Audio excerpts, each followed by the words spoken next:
His bell really rung by Ricky Lang with a brutal cross check right across the side of the head in front of the net. So the table has been set for a Laval feast on this power play. A two-man advantage for the next minute and 10 seconds. Dubois will come in. Boivin going for the front of the net. Now Boivin's going to move over to pick it up. Back to the line. Chalafou to Brisebois. Chalafou shoots. Blocked in front. That hit Uniacke, and it's cleared out. Paul, like Kitchener, Laval likes to blast from the blue line, but when you've got a two-man advantage, you want to try to come in the back door, come in down low. Here comes Chalafou, drops it across, Dubois, works it in, puck just fired wide of the net by No. No in front of the goal. Chalafou. 29 seconds left in the two-man advantage. Dubois shoots, knocked down. Chalafou. That's knocked away. Good play by Uniacke to slide across, and he wrestles Chalafou to the ice. Dubois keeps it in. Brisebois.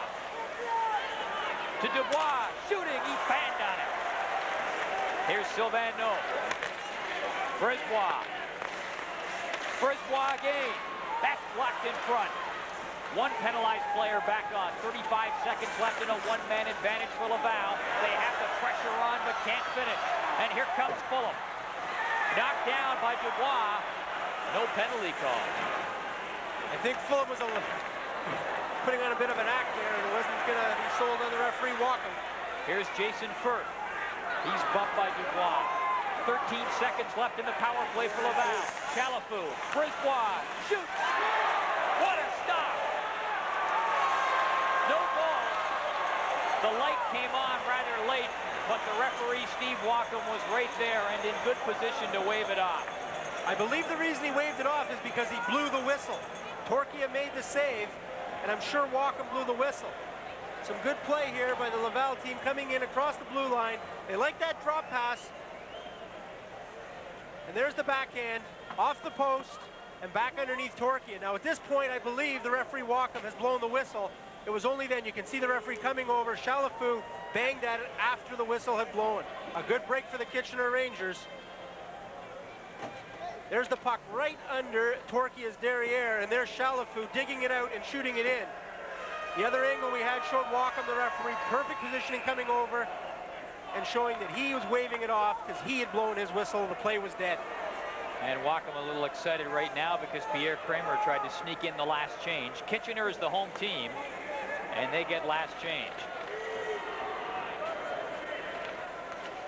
4 seconds left in the power play for Laval. A two-man advantage that disintegrated to a one-man advantage, and power plays are over. Demers with a shot, big stop on number 28, Carl Boudreau. Torquia's best save of the game. Teams at even strength. And now a delayed penalty coming up against the Laval Titans. And look at number 30, Gino Ojic. He's right in there. Gino's mixing it up, but back down at the other end, Torquia got banged very hard by Patrick Caron, number 16 for Laval. Ran Torquia over. Torquia at the Kitchener bench trying to catch his breath while Ojic runs around, and there's the man who's going to get the penalty, Patrick Caron. And there's Torquia who got run over, and he's been complaining all week. He's had headaches. He believes his wisdom teeth are coming in. He's got the bad headaches to cope with, and here he's got Patrick Caron to cope with. A great opportunity there by Boudreau, a great save.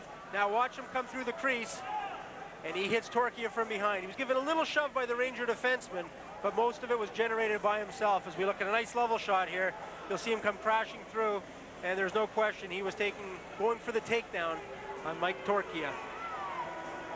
Caron scored the winning goal against Kamloops the other night, the one that brought them here.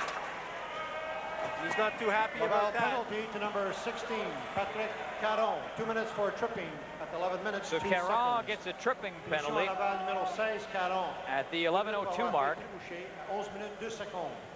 And a power play chance for the Kitchener Rangers. They scored their only goal of the game on the power play. Joey Saint-Aubin got it at the 7:50 mark.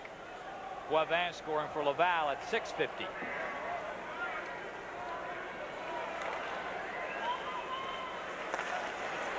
Keenan shoots, That's stopped by Raymond.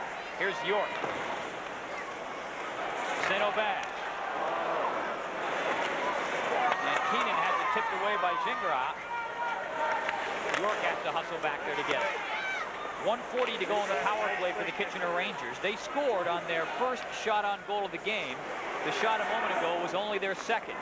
Laval has really held the balance of power so far in this game. Rice.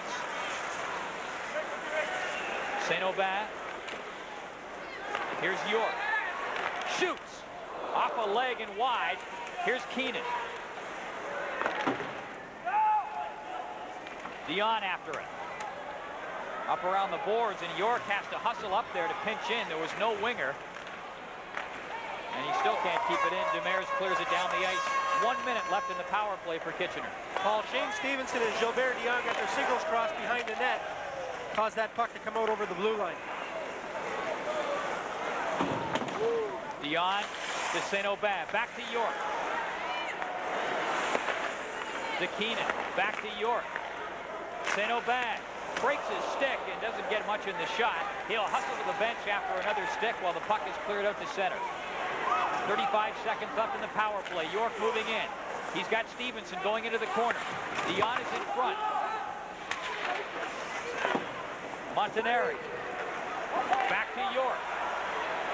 Over to Keenan. Weak shot off a shin guard. Boivin with a couple of stabs and can't get it out. Great play by York to keep it in and keep the drive alive with 10 seconds left in the power play. Montanari right in front, scores!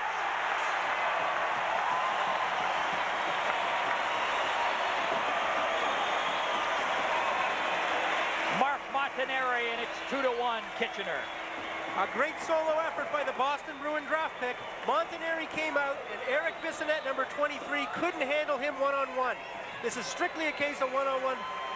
Well, actually, it wasn't 23. I'm sorry. It was Patrice Brisebois Kitchener power play goal scored by number Bissonnette. 16, Mark Montanari. Patrice Brisebois, number 24, literally turned his back and walked away from the man coming out from the corner. Terrible defensive play by Brisebois. Bissonnette was doing an admirable job of trying to come from behind. But poor defensive work and a good individual effort by Montanari to make it a 2-1 game for Kitchener. The goal at 12:55 comes on the power play, and Kitchener on the power play in this tournament now 8 for 23, and that is the best mark of the four Memorial Cup teams. 7 minutes to play first period. Kitchener up by a score of 2-1. They have only had 4 shots on goal, and they've scored twice. 50% a shooting percentage most teams could live with. Here's Chalafou.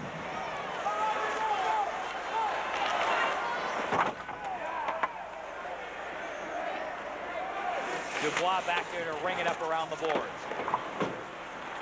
Fulham knocks it down, centers it in front. Bouncing puck, backhanded just wide by Montanari. Here comes Chalafou, back out.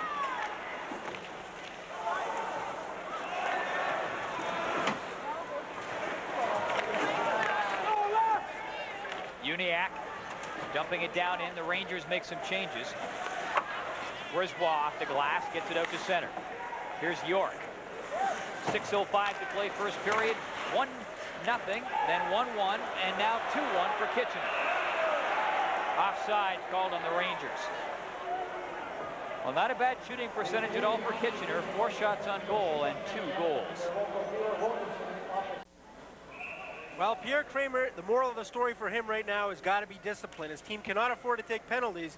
Joe McDonnell has got to get his team playing a little better at even strength situations. They've only been effective when they're on the power play. Sylvain-No gets it up ahead to Gingras, creates some room, and then runs out of it.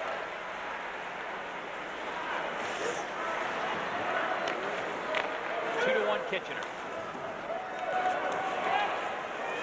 5.5 minutes to play in the first period.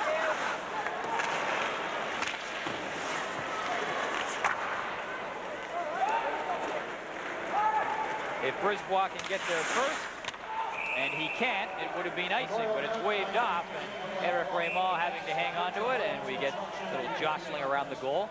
Eric Raymond hasn't seen a lot of action in this game, and really hasn't been nearly the goaltender we saw earlier in the tournament when he was razor sharp. Well, he's had to be all the way through the Quebec League playoffs. This is the man, maybe more than anybody else on the Laval team, that's responsible for getting them here. 10 consecutive wins as a rookie in the Quebec League playoffs, establishing a record.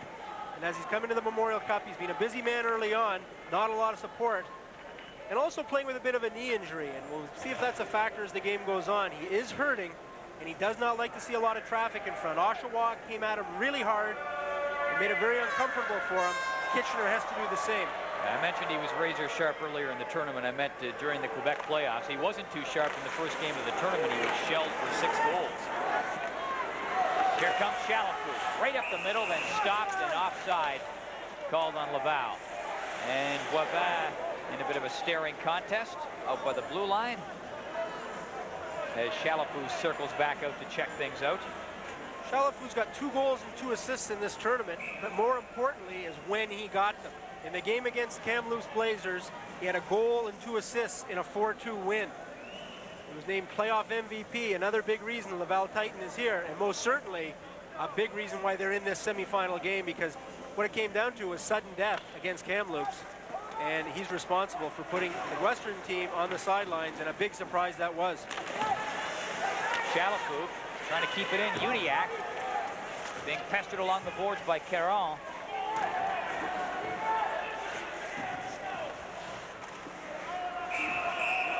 And mercifully, we get a whistle.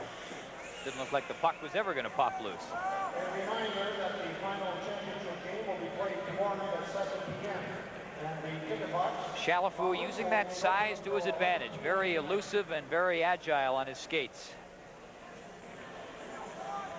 You'll notice a patch on the left shoulder, in this case looking at it the right shoulder, but the player's left shoulder, number 19, is for Neil Carnes, who played on the Memorial Cup, team that went to the Memorial Cup last year, killed in a tragic motorcycle accident in the off-season. A big loss to Laval Titans, somebody they were counting on greatly. He was a Memorial Cup All-Star last year in Saskatoon. And when you consider the adversity as a result of Karen's death, and the fact that they lost a great player in Donald Odette, who graduated, he was their leading scorer last year. It's really something to see Laval back here this year. Very tough to repeat as a league champion, never mind a Memorial Cup champion, because of the fact in junior hockey you have that constant turnover. You can't have a 5-year plan like you can in the NHL.